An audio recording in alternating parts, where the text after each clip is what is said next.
Okay, so we're just going to do one more problem together. Okay, it's going to be slightly different. Now, just like we start all problems, we're going to write down first the number of our given and our unknown.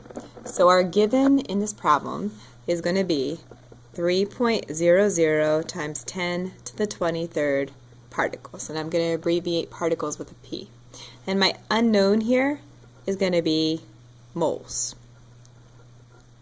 Okay, and my conversion factor is 1 mole over 6.02 times 10 to the 23rd particles, or 6.02 times 10 to the 23rd particles over 1 mole. Because remember, we could always write our conversion factor both ways. Okay, and I like to separate it with a line down. Now, just like we do all of our other problems, first thing we do is we write down our given. Okay. Now I need to look at my conversion factors and figure out which of the two I want to use. Okay.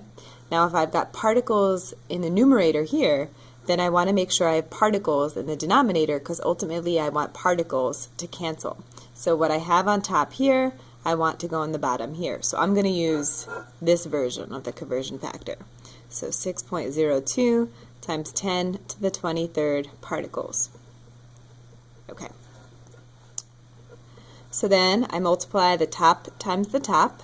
So it's 3.00 times 10 to the 23rd particles times 1 mole.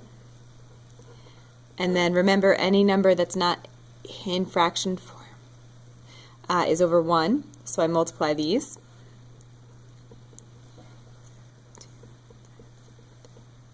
So 23rd particles.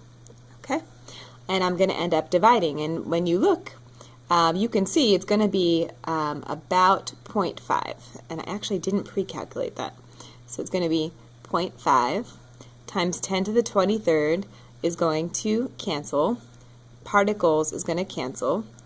And then I just put moles here, because that's my unit that I'm left with. And then I check myself. Was I looking for moles all along? Yes.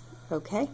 And so, therefore, my answer is correct. If you're wondering where the 0.5 came from, I took 3 and divided it by 6.02.